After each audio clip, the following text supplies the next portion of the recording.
Hi friends, இன்றைக்கி நம்ம பார்க்க போகிறது புளி சாதம் செய்கிறதுக்கு நம்ம புளி காய்ச்சல் எப்படி நம்ம செஞ்சுக்கலாங்கிறத பார்க்கலாம். இங்கே நான் அதற்கு தேவையான பொருட்கள் பாருங்கள், இங்கே ரெடியாக இருக்குது. இங்கே புளி நம்மளுக்கு நீங்கள் எவ்வளோ வேணுமோ தேவைக்கேற்ப நாங்கள் புளி எடுத்து கரைச்சி ரெடியாக எடுத்து வச்சுருக்கோம். அதுக்கப்புறம் நம்மளுக்கு பூண்டு ஒரு 2 கட்டி எடுத்துக்கோங்க. இந்த அளவுக்கு நம்மளுக்கு பூண்டு அதிகமாக இருந்தால் தான் நல்லாயிருக்கும். பூண்டு சேர்த்திக்கலாம். கருவேப்பிலை தேவை. அதுக்கப்புறம் வரமிளகாய், கடலப்பருப்பு, உளுத்தம்பருப்பு இந்த அளவுக்கு நம்மளுக்கு தேவை. கடுகு, அப்புறம் கொத்தமல்லி, சீரகம், சிறிதளவு மஞ்சள்தூள், அதுக்கப்புறம் வெந்தயம், கடலக்கொட்டை, இவ்வளோ தான் நம்மளுக்கு தேவை. தேவைக்கேற்ப உப்பு. எப்படி செய்கிறதுங்கிறத பார்க்கலாம். ஸ்டவ் ஆன் பண்ணிவிட்டு பாத்திரத்தை வச்சுக்கோங்க.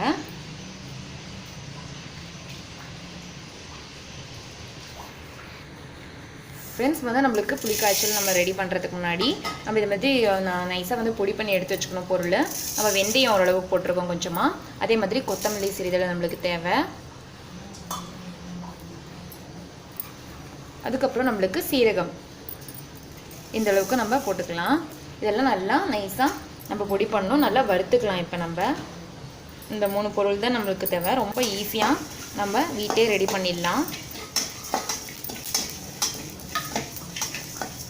இது மாதிரி நல்லா வறுத்துட்டு நம்ம நைஸாக அரைச்சி எடுத்து வச்சுக்கணும்.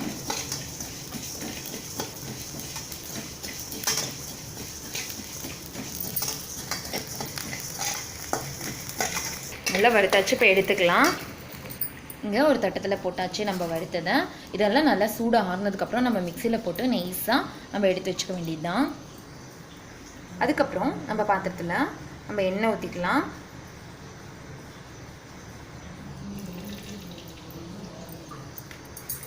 புளி காய்ச்சும் போது நம்ம கொஞ்சம் எண்ணெய் சேர்த்திருக்கணும். இந்த அளவுக்கு நம்ம எண்ணெய் ஊற்றிருக்கோம். எண்ணெய் நல்லா காயட்டும். கொத்தமல்லி, சீரகம், வெந்தயம் நம்ம பொடி பண்ணி வறுத்து இங்கே ரெடியாக வச்சுருக்கோம். அதுக்கப்புறம் இந்த மாதிரி வரமிளகாய் ஒரு 4-5 எடுத்து வச்சுக்கலாம். இதில் அரைச்சிக்கணும் நைஸாக, ஒரு டேஸ்ட்டுக்கோசரம். எண்ணெய் காஞ்சிச்சு. இப்போ நம்ம கடுகு சேர்த்திக்கலாம். கடுகு நல்லா பொரிஞ்சு வரட்டும். இப்போ நம்ம கடலப்பருப்பு, உளுத்தம்பருப்பு எடுத்து வச்சுருக்கோம். அதையும் சேர்த்திக்கலாம். கொஞ்சம் சேர்த்தி நம்ம இதை போட்டுட்டோம்னா நம்மளுக்கு நல்லாயிருக்கும். டேஸ்ட்டுக்கு சாப்பிடும்போது நல்லாயிருக்கும்.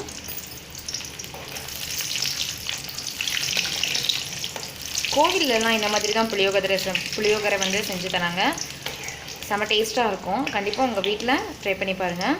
ஃப்ரெண்ட்ஸ், நம்ம சேனலில் நீங்கள் இன்னும் சப்ஸ்கிரைப் பண்ணலன்னா இந்த வீடியோ கீழே சப்ஸ்கிரைப்னு ரெட் கலர் பட்டன் இருக்கும். சப்ஸ்கிரைப் பண்ணிக்கோங்க. பெல் பட்டனையும் ப்ரெஸ் பண்ணிக்கோங்க.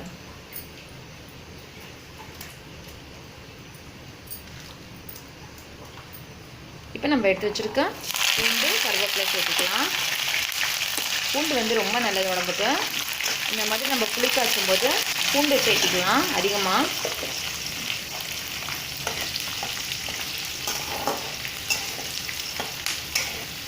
எண்ணெயில் இதெல்லாம் நல்லா வணங்கட்டும்.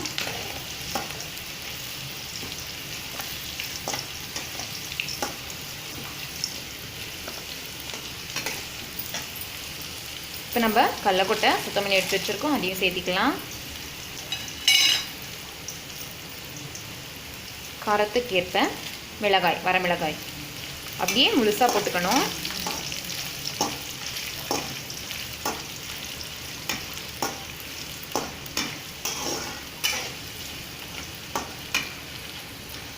நல்லா வணக்கிக்கோங்க.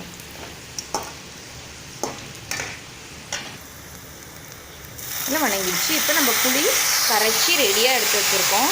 நல்லா 4-5 வாட்டி நல்லா கரைச்சி இதை க்ளீன் பண்ணி எடுத்து வச்சுக்கணும். இப்போ நம்ம சேர்த்திக்கலாம்.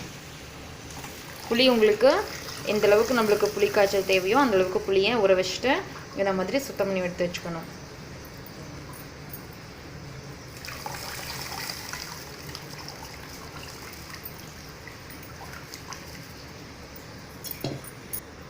இப்போ நம்ம மஞ்சள்தூள் சேர்த்திக்கலாம் சிறிதளவு. கல்லுப்பு நம்மளுக்கு தேவை. நம்மளுக்கு தேவைக்கேற்ப கல்லுப்பு.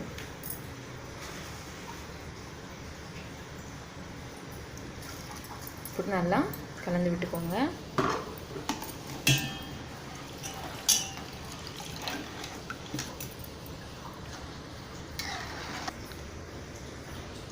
ஃப்ரெண்ட்ஸ் இப்போ வந்து இது நல்லா வந்து கொதிக்கட்டும். நல்ல எண்ணெய் திரண்டி மேலே வரணும். அப்போ தான் நம்ம இறக்குறதுக்கு நம்ம வறுத்து வச்சுருக்கிறதையும் அரைச்சி நம்ம சேர்த்திக்கணும். இப்போ வந்து நல்லா வந்து இது கொதிக்கட்டும். அதுக்கப்புறம் வந்து இந்த முறையில் தான் வளகாப்பு செய்யும் போதெல்லாம் கட்டு சாப்பாடு செஞ்சு கொண்டு வருவாங்க. அது இப்படி தான் இருக்கும். இந்த முறையில் தான் செய்வாங்க.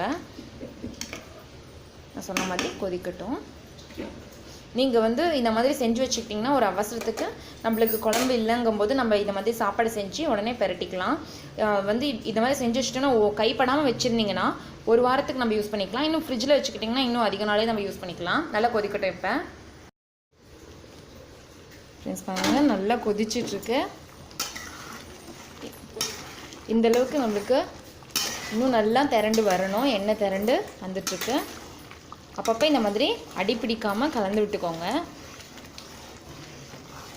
நீங்கள் இந்த மாதிரி புளி காய்ச்சும் போது புளி வந்து இந்த மாதிரி வந்து பழைய புளி எடுத்துக்கிட்டிங்கன்னா உங்களுக்கு நல்ல டேஸ்ட் வந்து கொடுக்கும். இப்போவே ஓரளவுக்கு கெட்டியாயிடுச்சு. இப்போ நம்ம வந்து பொடி பண்ணி வச்சுருக்க பவுடரை சேர்த்திக்கலாம். இப்போ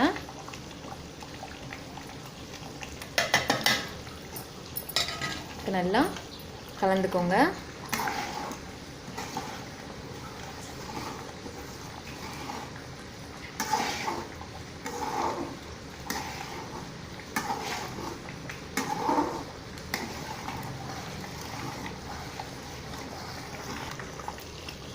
பொடியை போட்டாச்சு. நம்ம அரைச்சி வச்சுருந்த பொடி இன்னும் வந்து எண்ணெய் நல்லா திரண்டு மேலே வரணும். அப்போ அந்த ஸ்டேஜில் நம்ம ஆஃப் பண்ணிக்கலாம். இப்போ நல்லா கொதிச்சுட்ருக்கு. இது ட்ரை பண்ணி பார்த்துட்டு உங்கள் கமெண்டில் கண்டிப்பாக சொல்லுங்கள். இந்த வீடியோ பிடிச்சிருந்தால் லைக் பண்ணுங்கள். ப்ளஸ் பாருங்கள் எண்ணெய் எந்த அளவுக்கு திரண்டு நிற்குதுன்ட்டு. இந்த மாதிரி வரும்போது தான் நம்ம ஆஃப் பண்ணிக்கணும். இப்போ நம்மளுக்கு ரெடி ஆகிடுச்சு. புளி காய்ச்சல் வந்து ரெடி பண்ணிட்டோம். நம்ம ரெடி ஆகிடுச்சு.